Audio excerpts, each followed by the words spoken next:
And because I study Buddhism, I practice Nichiren Buddhism with SGI, which is Soka Gakkai International, and we chant Nam Myoho Renge Kyo, right? So what Nam Myoho Renge Kyo stands for is Nam stands for I am,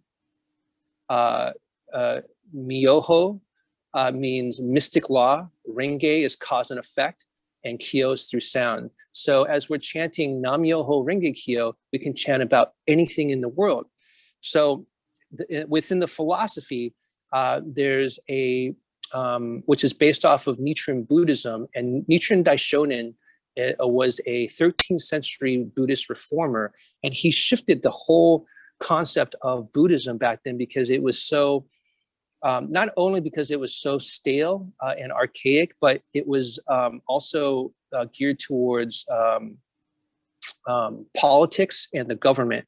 So it was also limited to people that could practice it. You can only practice it if you were a man, right? So women weren't able to practice Buddhism back then, right? So it was sort of that division. So Nichiren was the person that said everyone is equal, right?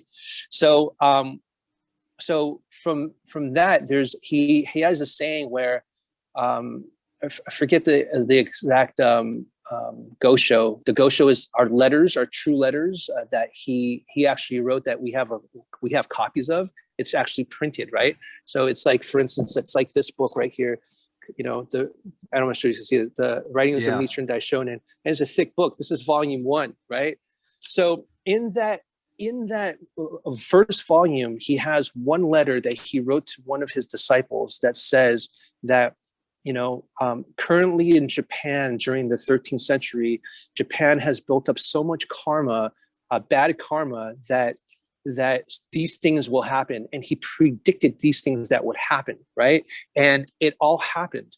But he said, the only way to change this is that we change our own karma, take full responsibility of what we've done, and change that karma into mission, right?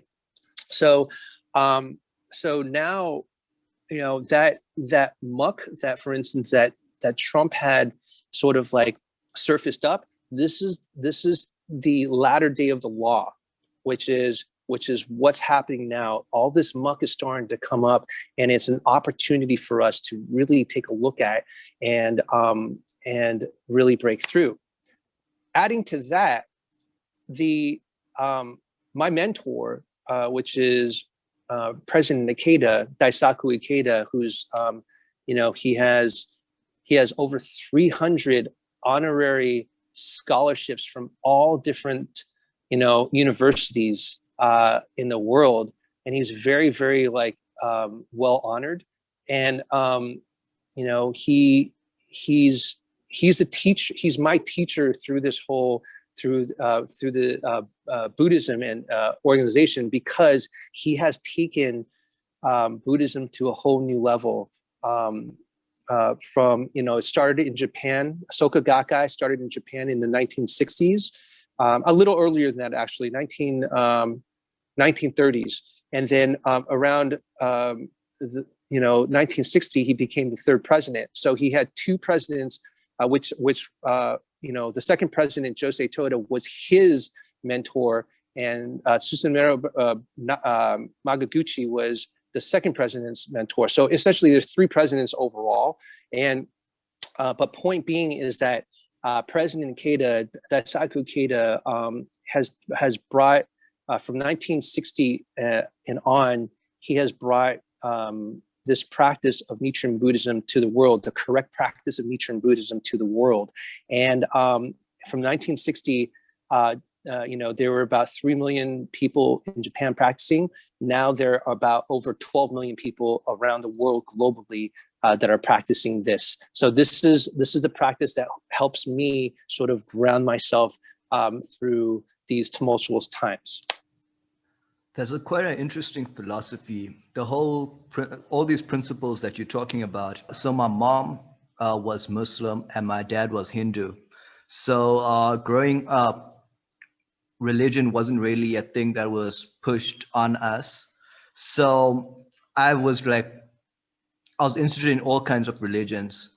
So growing up, I was like, I'd go, like I had cousins who were Christian, so I'd go with them to church. Um, I've been to a mosque once with my uncle. We've been to, we do the rituals for Hinduism and things. And then in high school, I took a course, Religion and Ethics, which explores all the different principles and how some religions are missionary religions, others just speak of their own principles, and they just like let it spread, and it should not be pushed onto someone. People must find it themselves. And what I found, like over the last year or so, I've really been exploring different religions and things, and I found like so many stories, like the Great Flood in Judaism and in the Bible, of course. So many other cultures have also have stories of that, and the story with Moses, it's like all these religions have similar stories, and just like the name changes, and everything speaks of the same truth, or they have the same philosophy and beliefs, and people have been always trying to look at the differences between all these religions. And when you talk about sound and karma and things, in Hinduism, there's a very strong foundation of it. There's cause and effect. And if you see in the world, everything that people do, there's a cause and effect to it. Like, you might not know of it directly, but there's always something behind an event, or a catastrophe, or even maybe a miracle. And yeah, so what you're saying is quite interesting. And so with this, is it like a different kind of, so there's Buddhism, and there's the one that you follow, right? But the majority of people, so how many followers does this religion or does this part of Yeah, Buddhism have? I mean, you can call it a religion because it is a religion technically, right? But SGI, Nichiren Buddhism, has over 12 million followers all over the world, right? You know, I would say instead of followers, the true word is actually practitioners, because the biggest thing that we at least this organization that I'm really aware of, because I was just like you, you know, I searched out many different religions. Eventually, I just didn't like religions because every religion had a preacher, somebody that was one main person that was saying something. And, you know, I, you know, after going to, you know, a weekend, you know, I don't even know what you call it, but a weekend church function. What is that called? I don't know. I'm probably going to get a lot of crap for this, but you know, you go to a weekend thing and you have one preacher that you listen to all the time. And I was never a fan of that. I was more of a fan of, you know, having multiple different, and you know, different types of people having their own wisdom, and so they can share with you. So when I started practicing this Buddhism, what I noticed was that even though President Akita is the president of SGI, which is Soka Gakkai International, you know, globally, right? But for SGI USA, we consider him a teacher, but it's not like he's the only person that we engage with, right? I mean, he's 93 years old right now, so he's in Japan, and you know, I've never met the guy, but he has so many writings that you can search for those to get encouragement. The biggest difference about this practice amongst not just other sects of Buddhism and other religions is that there is no preacher. there's no hierarchy. There is no priesthood. That's one of the things. That's one of the things that issues that we just don't really find the need for in terms of having a priesthood, because again, it's not about just having a one focus, because it's such an organization. It's a dharma, and every single person has wisdom, right? So that's how this practice looks at it. And so we have leaders, and it's an amazing organization, and it's a great practice. And to grow from 3 million people in Japan to 12 million people all over the world, in the matter of, what are we, like 60, 80 years, 90 years? No, I'm sorry. 60, wait, what are we in?